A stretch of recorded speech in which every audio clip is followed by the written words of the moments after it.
poulailler, y a des poules qui pondent des œufs, on dirait des boules.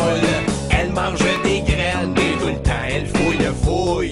Dans le poulailler, y a des poules. Mon père, au début, il travaillait dans une industrie du meuble. Et puis, par contre, il était quand même natif, autrement dit, de son père possédait une ferme. C'est que mon père a toujours eu le goût de l'agriculture. Et dans les années 60, lorsque l'agriculture s'est développée dans le secteur avicole, mon père a décidé à ce moment-là de se construire un poulailler. À ce moment-là, au début, lorsqu'ils ont commencé, c'était les œufs d'incubation. C'est que moi, à l'âge de 6 ans, j'ai commencé à venir avec mon père à la ferme. J'étais à ce moment-là, ce qui était quand même assez comique, parce que quand les gens venaient chercher des œufs à la ferme, souvent c'est moi qui allais vendre les œufs. Je n'étais pas assez grand pour pouvoir, autrement dit, arriver à la hauteur de la table. À ce moment-là, il y avait toujours un genre de banc qui était à terre, une boîte d'œufs qui était à l'envers pour nous permettre d'être plus haut, pour être à la hauteur de la table, être capable, autrement dit, de pouvoir leur vendre les œufs. Les gens trouvaient ça drôle. La laveuse à œufs, c'est une laveuse électrique.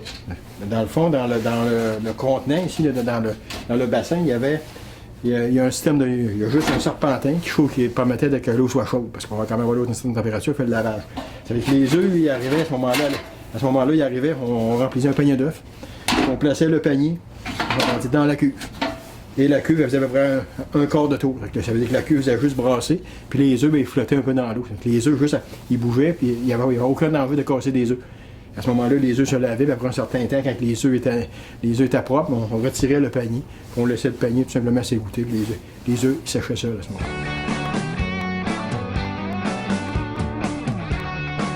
Et par après, lorsque le poulet de chair a commencé à faire son apparition dans les années 70, à ce moment-là, mon père a décidé à ce moment-là de faire du poulet de chair. Et depuis les années, au fil des ans, c'est certain que le bâtiment que je possède aujourd'hui, la ferme, a pris l'expansion. Parce que c'était quand même, la ferme était beaucoup plus petite que ça. Et lorsque j'en ai pris possession en 90, parce qu'à ce moment-là, pour continuer, autrement dit, ce que mon père avait entrepris, à ce moment-là, j'ai encore fait un agrandissement. Aujourd'hui, durant une période annuelle, je veux dire ici sur la ferme, on élève environ 150 000 poulets. Comment faire un jour pour savoir si c'est une poulette ou un coq? À un jour? Ouais.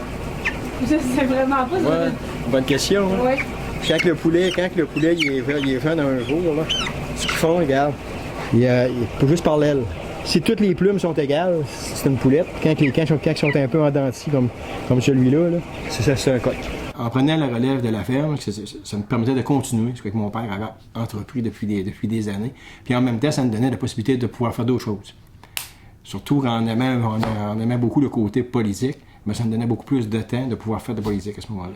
J'ai toujours aimé le secteur agricole. Le secteur de l'agriculture, c'est un secteur quand même très intéressant. On travaille avec du vivant continuellement.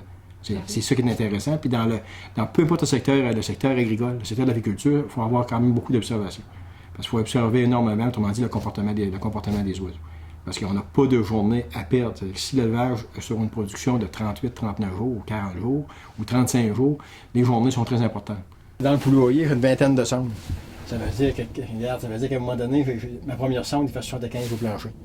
Les autres, après ça, ils continuent 77. Il faut toutes les avoir. Ça veut dire si à ce moment-là, il faudra seulement une sonde, un endroit précis, où les températures sont en bas, les normes que j'ai placées, ben, j'ai un système d'alarme qui m'avertit. OK. Et à ce moment-là, je viens voir, puis souvent, je sais c'est quoi, là derrière. Fait que vous êtes capable de tout de suite régler le problème. Je règle le problème, ça. Fait que finalement, les poulets s'élèvent tout seuls. Quasiment. Ça s'élève quasiment tout seul. Quasiment. Il reste un qui a mangé après.